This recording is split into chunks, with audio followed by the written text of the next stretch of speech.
पिछले कुछ दिनों से स्थिति सही हुई है, क्योंकि सप्लाई हो रही है। कहीं भी मोहल्ले में देखेंगे अभी भी वेंडर जा रहे हैं, सप्लाई कर रहे हैं, तो अब भीड़ लगनी भी कम हो गई है। देखिए, सरकार बहादुर कहती है सब ठीक है, गैस का पर्याप्त भंडार है, घबराने की कोई ज़रूरत नहीं, अफवाहों पर ध्यान मत दीजिए।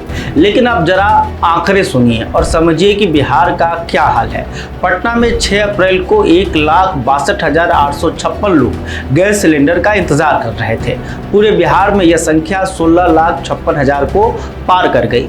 एक हफ्ते में 2 लाख से ज़्यादा नई पेंडिंग जुड़ गई। तो सवाल यह है कि सब कुछ ठीक है तो वेटिंग क्यों बढ़ रही है, और खाना कैसे बने जब सिलेंडर ही नहीं आ रहा। नमस्कार, आप बिहार न्यूज़ टुडे देख रहे हैं। मैं हूं परमवीर सिंह। आज हम बात करेंगे बिहार के गैस संकट की, जो सरकार के दावों और जमीनी हकीकत के बीच फंसा है। पिछले एक हफ्ते में बिहार में एलपीजी की स्थिति और खराब हुई है। दैनिक भास्कर की रिपोर्ट के अनुसार 29 मार्च को पेंडिंग बुकिंग थी 15,22,340। 6 अप्रैल तक यह बढ़कर 16,56,776 हो गई। शहर में गैस सिलेंडर का वेटिंग पीरियड 48 दिन है और गांव में 55 दिन पहुंच गया है। यानी आप आज बुकिंग करें तो करीब 2 महीने के बाद सिलेंडर मिलने की उम्मीद है। सबसे बुरा हाल पश्चिम चंपारण का है। दरभंगा और पूर्वी चंपारण में भी स्थिति गंभीर है और राजधानी पटना भी इससे अछूती नहीं।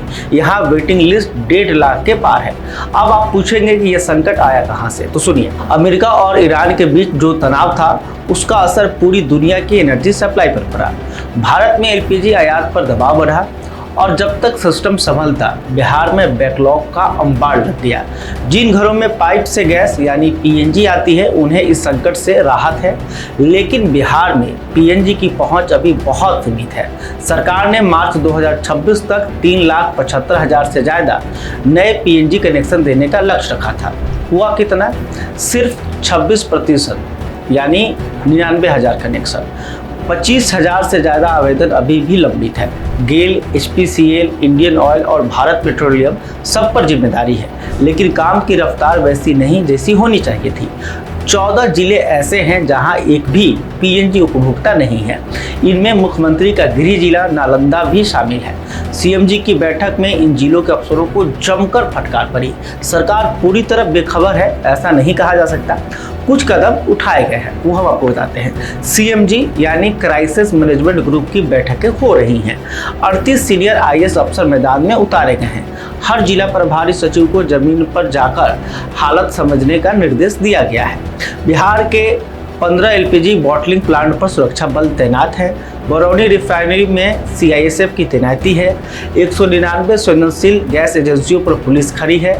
जमाखोरों पर छापेमारी हो रही है, एफआईआर दर्ज हो रही है। 24 घंटे का कंट्रोल रूम चल रहा है। हेल्पलाइन नंबर है 061222333050। 31 मार्च तक 4,543 शिकायतें दर्ज हुई, जिनमें से 3,635 का निपटारा बताया गया है। लेकिन सवाल यह है कि इतने बड़े तंत्र के बावजूद वेटिंग घट क्यों नहीं रही? जवाब एक ही है, सप्लाई और डिमांड का फर्क इतना बड़ा हो गया है कि सिर्फ निगरानी से काम नहीं चलेगा। देख लेना भाई, बाइक मिले तो लगा दे। देखिए, बिहार में गैस संकट कोई अचानक नहीं आया।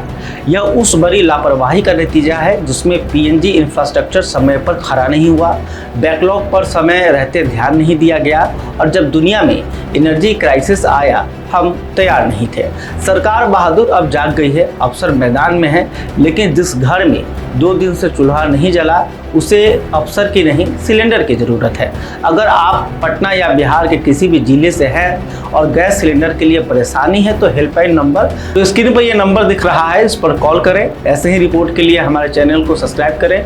कमेंट करके बताएं कि आपके ज़िले में गैस सिलेंडर की क्या स्थिति है, क्या समय पर गैस सिलेंडर आपको मिल पा रहा है या नहीं मिल पा रहा है। और हाँ, कमेंट करके ये भी बता सकते हैं कि आपके तरफ समस्या क्या है, और उस समस्या और उस मुद्दे पर हम वीडियो बनाने की कोशिश करेंगे। बहुत बहुत धन्यवाद। वीडियो पसंद आए तो इसे लाइक और ज्यादा से ज्यादा शेयर करें। हमारे चैनल को सब्सक्राइब करना न भूलें ताकि आपको हर जरूरी खबर सबसे पहले मिल सके। अगर आप किसी खास विषय या मुद्दे पर वीडियो देखना चाहते हैं तो कमेंट करके जरूर बताएं। आपकी राय हमारे लिए बेहद अहम है।